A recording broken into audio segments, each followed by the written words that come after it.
Bonsoir tout le monde et vous êtes la bienvenue à cette autre opportunité de décrypter l'actualité internationale. Et nous nous préoccupons aujourd'hui au mouvement de contestation avec pour porte-étendard les étudiants qui est en cours en Serbie. La Serbie qui n'est nulle autre que cette nation située entre l'Europe centrale et l'Europe de l'Est, avec une population d'environ 6,6 millions d'habitants.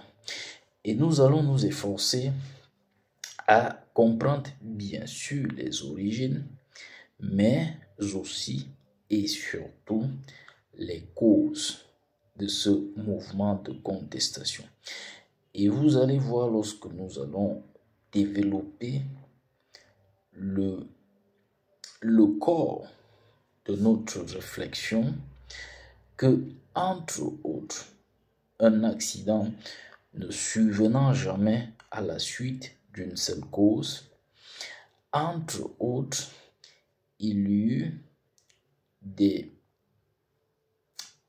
d'énormes sorties de piste de la part du gouvernement serbe dans la gestion de la tragédie qui fut le déclencheur de ce mouvement de contestation.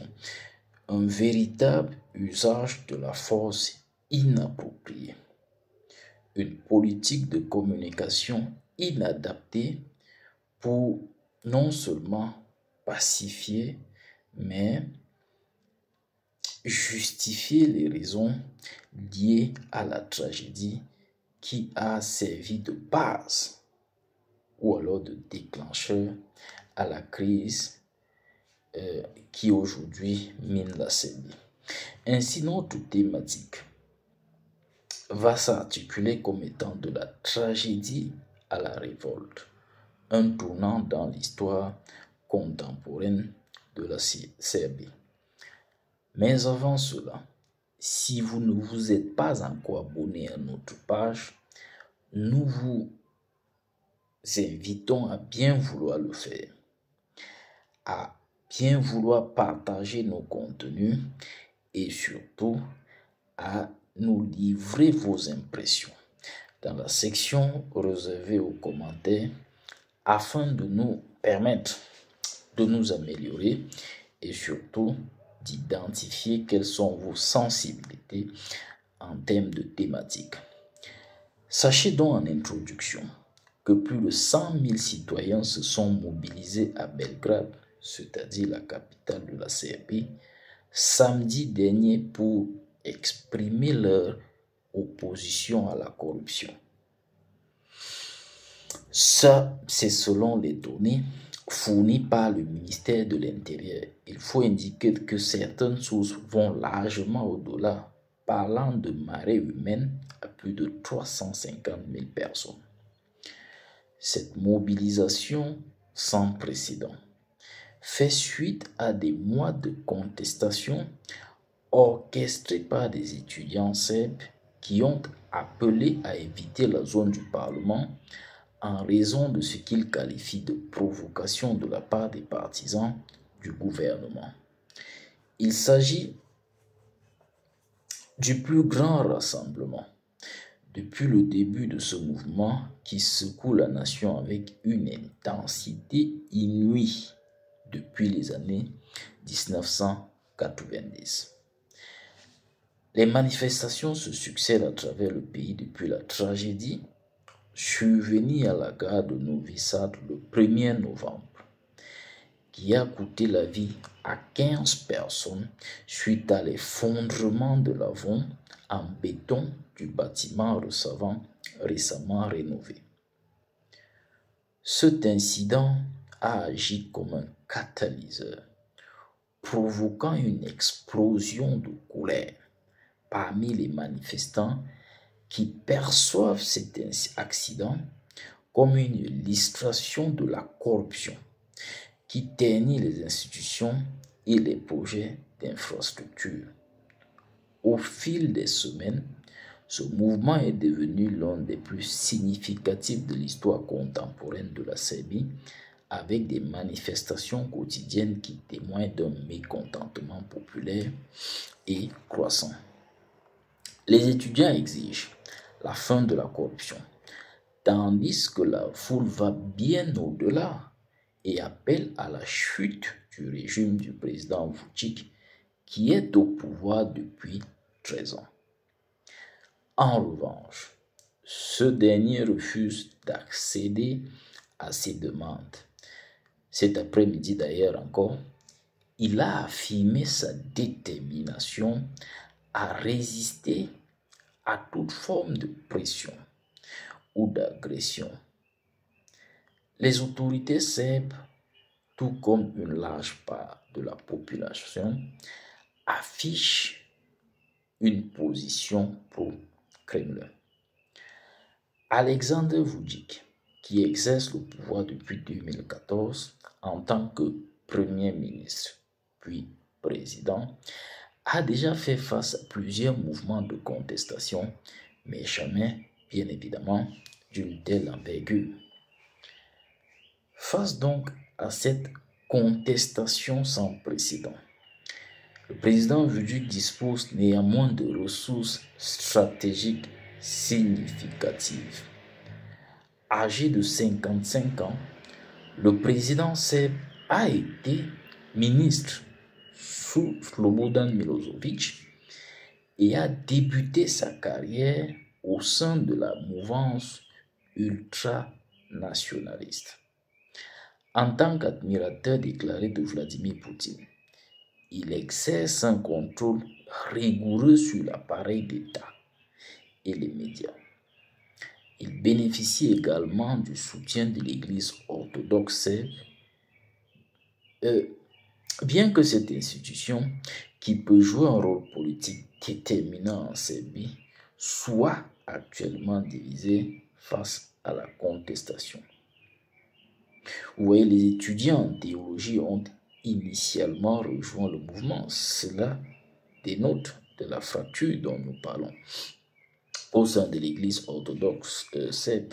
Et ne croyez pas que nous en évoquons accidentellement ou alors par effet de mode. Non, c'est parce que, pardon, elle exerce une influence significative dans le paysage politique en Serbie.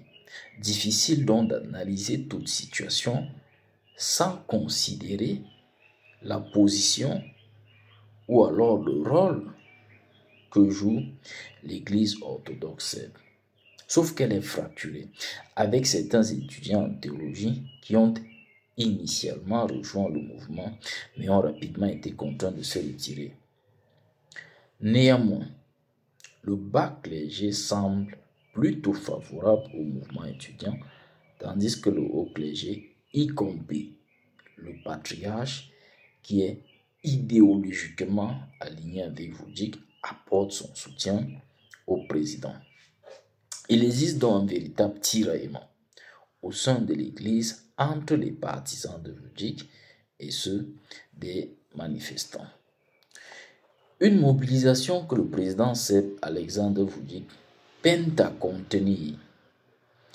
Voyez-vous, malgré les concessions faites au fil des mois, l'inculpation d'une douzaine de responsables, la démission du Premier ministre, poussée d'ailleurs à la démission par le président, et la divulgation partielle des contrats établis avec l'entreprise chinoise chargée des travaux, Vučić a tenté de réduire la pression en sacrifiant son Premier ministre, par exemple, comme nous l'avons dit, qui a démissionné en décembre avec son gouvernement.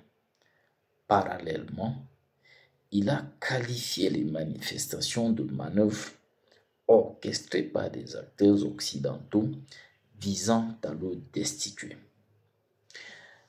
Dans une déclaration empreinte de fermeté, le président Vučić a exhorté les manifestants à maintenir le calme pour éviter qu'ils ne viennent ultérieurement lui demander une amnistie. Cette remarque illustre le climat tendu qui prévaut à Belgrade. Vučić a également ordonné la suspension des transmissions de 3 stations de radio, tandis que les chaînes de télévision alignées sur le pouvoir telles que TV Pink se barricadent. Les motivations de la révolte sont variées. À ce stade, il est impossible de déterminer si nous assistons à une révolte financée, manipulée et orchestrée par l'Occident contre un ennemi, ou alors une véritable demande de réforme ou de démission du gouvernement en place. Vous savez, il est bien connu que certains acteurs occidentaux ont évincé des dirigeants par le biais de manifestations de masse. Souvenez-vous du cas de Viktor Yanukovych. Il est également avéré que le gouvernement serbe adopte une posture pro-russe, donc ennemi de certains pays occidentaux. Cela justifie donc notre approche prudente dans l'évaluation et le traitement de ce phénomène, évitant ainsi de tirer des conclusions hâtives. Nous nous préservons d'être péremptoires sur les causes. Nous nous contentons d'évoquer un certain nombre de grandes directions. Nous avons parlé déjà de la demande des réformes par les étudiants, les accusations de manipulation venant de l'Occident par le président Vučić lui-même, et nous pensons qu'il est encore très tôt de dégager les véritables motivations derrière cette manifestation de masse, quand bien même nous admettons qu'il y a eu une défaillance de l'État. Et c'est notre prochain point. Il convient donc de reconnaître une défaillance des autorités serbes dans la gestion de la tragédie ayant coûté la vie à 15 personnes. Vous voyez, la colère publique qui s'est manifestée à travers toutes les régions et groupes sociaux en Serbie ne découle pas seulement de la constatation que la corruption et l'incompétence ont mis en péril la vie des citoyens, mais également de la manière dont le gouvernement a géré la crise. Et nous pensons que c'est cela l'une des causes de ce que nous vivons aujourd'hui.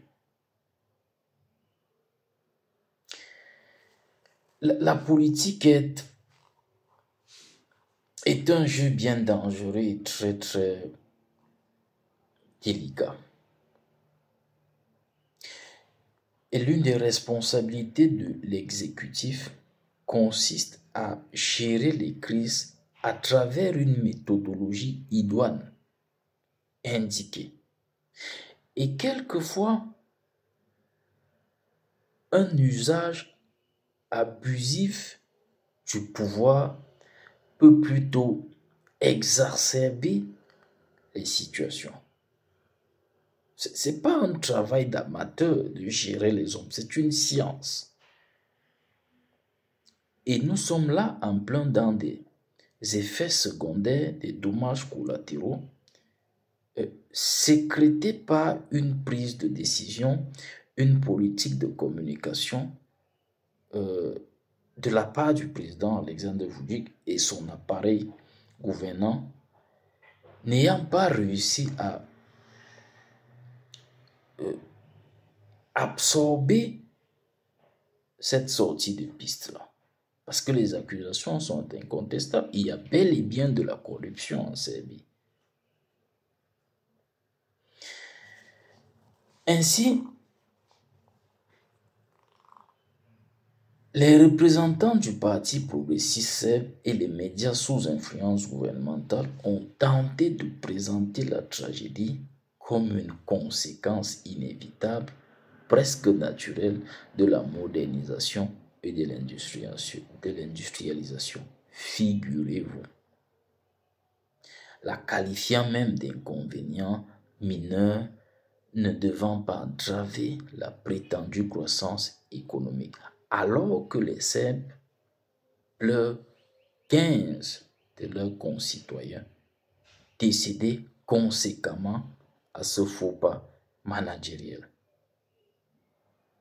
C'est absurde. On peut admettre des erreurs, pas nécessairement parce qu'on est humble en politique, mais précisément pour apaiser, sans que cela ne soit synonyme à de la faiblesse. Cette situation a donc agi comme un catalyseur pour des forces sociales. Et c'est là l'enjeu. La mise en communauté d'une situation qui fédère les forces sociales. Pourquoi pensez-vous que certaines nations, certains pouvoirs perpétuels se servent du tribalisme pour tenir à l'écart les communautés, les groupes sociaux, afin d'empêcher ces derniers de parvenir à la mutualisation de leurs capacités. Donc, c'est une situation qui a donc agi comme un catalyseur pour des forces sociales jugées disparues de la société serbe contemporaine, traditionnellement perçue à travers le prisme de ses normes collectivistes et de son passé rebelle. Une nation née au gré de soulèvements contre des envahisseurs étrangers et ayant une histoire marquée par le remplacement de gouvernements tyranniques par des mouvements populaires massifs, se lève à nouveau. Merci infiniment de nous avoir suivis. Nous vous prions de bien vouloir continuer à suivre nos contenus, à les partager, à commenter également. Et nous vous invitons à rester des nôtres afin de bénéficier de davantage d'analyses objectives et pertinentes sur l'actualité internationale. Une fois de plus, merci et à très bientôt.